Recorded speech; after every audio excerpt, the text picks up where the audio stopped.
আমি doctor Sarkar Mahbub Ahmed Shamim, aesthetic dermatologist, laser specialist in hair transplant surgeon. আজকে আমি যে বিষয়টি নিয়ে কথা বলবো সেটা হচ্ছে হোয়াইটেনিং।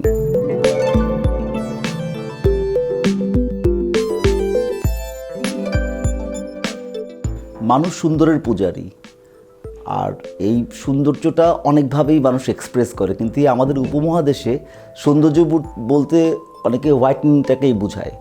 এই হোয়াইটনিং ট্রিটমেন্ট আমরা 2010 সাল থেকেই বাংলাদেশে নিয়ে এসেছি। আমাদের তুমুলভাবে জনপ্রিয় বাংলাদেশে। লেজার ট্রিটের নাম্বার 1 ট্রিটমেন্ট হচ্ছে হোয়াইটনিং ট্রিটমেন্ট। তো হোয়াইটনিং ট্রিটমেন্ট সম্পর্কে কিছু মিথস অ্যান্ড ফ্যাক্টস আছে, সেগুলো আমরা আপনাদের সামনে আজকে একটু উপস্থাপন করতে চাই। ইউজুয়ালি আমাদের কাছে মেয়েরা বিয়ের আগে বা অনেকে একটু গাঢ় কালারের মেয়েরা বা একটু হালকা ডার্ক এরা একটু হোয়াইটনিং করার জন্য আসতে চায়। এসে এখন আজকাল নতুন নতুন কথা বলছে যে আমাকে একটু বেবি স্কিন করে দেন, আমাকে একটু হোয়াইটনিং করে দেন। তো এটা ডিপেন্ড করতে করতে যুগের সাথে চাহিদার সাথে তাল রেখে আমরা অনেক কিছু এনেছি। কারণ আপনাকে মনে রাখতে হবে, আমরা প্রথমে ডার্মাটোলজিস্ট, আমরা এমন কিছু ব্যবহার করতে পারবো না যেটা ত্বকের ক্ষতি করে। কারণ বাজারে অনেক ধরনের হোয়াইটনিং ক্রিম আছে বা বিভিন্ন ক্রিম আছে যেগুলো নাথিং বাট স্টিরয়েড অ্যান্ড ট্রিটিনয়েড, যে কারণে চামড়া উঠে যায় এবং চামড়াটা পাতলা হয়, তাতে সুন্দর দেখা যায়। আমরা সেই রাস্তায় মোটেও হাঁটবো না। আমরা যেটা করি, একটা পুরো মেডিকেল সাপোর্ট দিয়ে, লাইক আমরা ওনাকে একটা কমপ্লিট পুরো একটা প্যাকেজের মধ্যে করে নিয়ে আসি, যেভাবে আমরা হোয়াইটনিংটা করি। তো প্রথমে আমরা একটা অ্যাসেসমেন্টটা করি, কারণ আমরা যেটা পেশেন্টদেরকে বলি, যেটা হচ্ছে যত গুড় তত মিঠা, মানে হচ্ছে যত বেশি আমরা প্রসেসগুলো করব, ঠিক তত বেশি করে আমরা ফলাফল লাভ করব। যেমন আমরা যদি দেখি যে কারোর মধ্যে অন্য কোনো মেডিকেল কন্ডিশন বা কোমরবিডিসগুলো নাই, তাহলে প্রথমে হচ্ছে ওদেরকে বলবো, যদি হোল বডি হোয়াইটনিং চাই তাহলে আমরা প্রথমে বলবো যে হেয়ার রিমুভালগুলো করে ফেলার জন্য। তো যে হেয়ার রিমুভাল করে ফেললেই আসলে 1 থেকে 2 সেট মানুষ এমনিই পরিষ্কার হয়ে যায়। এটা নাম্বার 1 কথা। নাম্বার 2, আমরা যখন হোয়াইটনিং ট্রিটমেন্ট, এটা কমপ্লিট প্যাকেজের মধ্যে অনেক কিছু আছে আমাদের, আমরা স্কিনটাকে তৈরি করে নিতে হয়। আমরা এটাকে বলি কন্ডিশনিং অফ দ্য স্কিন। তো আমরা কিছু কন্ডিশনিং ক্রিম অ্যাপ্লাই করি এবং স্কিনকে তৈরি করি। আমরা এটা ডিপেন্ড করে 7 থেকে 15 দিন আমরা স্কিনটাকে তৈরি করি। স্কিনটাকে তৈরি করে আমরা আসলে তার আগেই আমরা ইনশাল্লাহ আগে গ্লুটাথিয়ন নামে যে ইনজেকশনস আছে সেটা স্টার্ট করে দেই। তার পরবর্তীতে আমরা আরও অনেক কিছু পিলিং, মেজোথেরাপি, লেজার, অন্যান্য অনেক কিছু, যার জন্য যেটা প্রযোজ্য, এক একজনের জন্য এক এক ধরনের, এরকমভাবে করে আমরা আস্তে আস্তে করে স্কিনটা তৈরি করে 3 থেকে 4 মাস লাগে আমাদের এই হোয়াইটনিং প্রসেসে যেতে। এখন অনেক সময় আমাদের বড় প্যাকেজ যদি নেয়, লম্বা সময় যদি করে, তাহলে এটা আসলে 6 মাস পর্যন্ত যেতে পারে।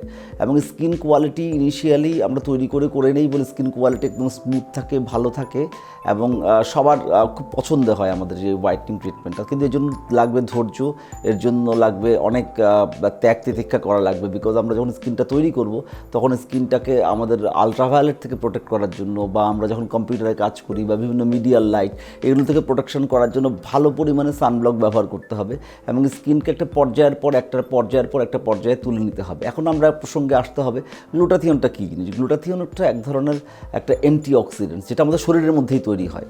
তো শরীরের মধ্যে তৈরি হয় জিনিসটা, কিন্তু বাকিটা অনেক সময় আমাদের বয়স যখন 20 বছর 25 বছর হতে যায়, তখন আমাদের গ্লুটাথিয়নের পরিমাণ রক্তে কমতে শুরু করে। সেই কারণে আমরা বাইরে থেকে দিতে হবে। তো বাইরে থেকে দিতে হলে গ্লুটাথিয়নটা আসলে একটা অ্যাক্সিডেন্টাল ফাইন্ডিংস। যখন আমরা খুব কঠিন অসুখ হয়, অনেক লম্বা সময় ধরে বেডে পড়ে থাকে, ক্যান্সার হয়, কেমোথেরাপি পেশেন্ট বা রেনাল ট্রান্সপ্লান্ট পেশেন্ট, এই ধরনের পেশেন্টকে আমরা অ্যান্টিঅক্সিডেন্ট হিসাবে, অ্যান্টিঅক্সিডেন্ট মানে কি, শরীরের মধ্যে যে টক্সিনগুলো আসে সেটাকে দূর করার জন্য অ্যান্টিঅক্সিডেন্ট হিসেবে গ্লুটাথিয়ন ব্যবহার শুরু হয়। তখন একসময় একটা অ্যাক্সিডেন্টাল ফাইন্ডিং হলো যে গ্লুটাথিয়ন থেকে মানুষ ফর্সা হয়ে যাচ্ছে। সেই আইডিয়া থেকে আমরা আসলে গ্লুটাথিয়নটা ব্যবহার করি। এটা অ্যান্টিঅক্সিডেন্ট দিলে এটা অনেক ধরনের গুড ইফেক্ট শরীরের মধ্যে আছে। যেমন একটা ইমিউন বুস্টার, এনার্জি পাওয়া যায়, স্ট্রেস কমে যায়, ত্বক ফর্সা হয়ে যায়, স্কিন কোয়ালিটি ইমপ্রুভ করে যায়, চোখের জ্যোতি বাড়ে। সব কিছু মিলিয়ে গ্লুটাথিয়নের শত শত হাজার হাজার আপনার পজিটিভ গুণ আছে। আর কিছু কিছু নেগেটিভ প্রোপাগান্ডা গ্লুটাথিয়ন নিয়ে আছে, যেটা নিয়ে আমি একটা ইন্টারন্যাশনালি কাজ করছি। আমরা ইন্টারন্যাশনালি বেশ কয়েকজন ডাক্তার যারা সবচেয়ে বেশি গ্লুটাথিয়ন ব্যবহার করি এই সাবকন্টিনেন্টে, তারা আসলে আমাদের স্কিনের উপর তার কী প্রভাব পড়ে তা নিয়ে আমরা একটা সায়েন্টিফিক স্টাডি করছি। সেটা শিগগিরই একটা বড় আন্তর্জাতিক জার্নালে বের হবে বলে আশা রাখছি। আর হচ্ছে আপনার glutathione is very very safe জিনিস। আরেকটা কথা হচ্ছে, গ্লুটাথিয়নে যেটা হয় সেটা হচ্ছে আমরা যদি মুখে গেলে কাজ করে না, চামড়ায় লাগালে কাজ করে না, ইনজেকশন দিতে হয়, এটা নিয়ে একটা ধোঁয়াশা আছে। আমি স্পষ্ট করে বলে দিতে, গ্লুটাথিয়ন মুখে খেলে তেমন কোনো কাজ হয় না, কারণ 80 থেকে 85% জিনিস পেটের মধ্যে অ্যাসিডে আসলে এটা ডিস্ট্রয় হয়ে যায়। সুতরাং খুব কম ইফেক্ট পাওয়া যায় যদি আমরা মুখে খাই। হ্যাঁ, এক ধরনের লজেন্স আছে যেটা আমরা সাবলিঙ্গুয়ালি এটাকে অ্যাবজর্ব করে ফেলে, সেটা খেলে ইনশাল্লাহ অনেক ভালো রেজাল্ট পাওয়া যায়। তবে আমি যেটা বলি সেটা হচ্ছে আপনার ইনজেক্টেবলস দিলেই সরাসরি ভেইনে দিয়ে দিলেই সবচেয়ে ভালো রেজাল্ট পাওয়া যায়। তার সাথে এটাকে এনহ্যান্স করার জন্য অনেক সময় আমরা ভিটামিন সি ইনজেকশনসের সাথে দিয়ে দিই, তো সো দ্যাট সেটা মিলে গ্লুটাথিওনের কাজটা অনেক বাড়িয়ে ফেলে। বাজারে অনেক ধরনের প্রচলিত গ্লুটাথিওন ক্রিম আছে, এই আছে সেই আছে, আসলে সবগুলোই কোনো কাজে হবে না, এটা শুধু মার্কেটিং গিমিক, এটা নিয়েও চিন্তা করার কোনো কারণ নেই। তো সুতরাং আমরা যদি হোয়াইটনিং করতে চাই, ব্রাইটনিং করতে চাই, গ্লুটাথিওনের ব্যবহার খুবই অনেক বেশি পরিমাণে হচ্ছে সারা পৃথিবীতে, এবং সেটা অনেক কাজও হচ্ছে, এবং প্রপারলি পিলিং এবং অন্যান্য জিনিসগুলো করে আমরা খুব ভালো রেজাল্ট করতে পারবো হোয়াইটনিং সম্পর্কে। Thank you. Please don't forget to subscribe and like Laser Treat by Dr. Shamim, and follow me in Instagram, Twitter and Facebook. And if you have any query, please visit www.lasertreat.com.bd.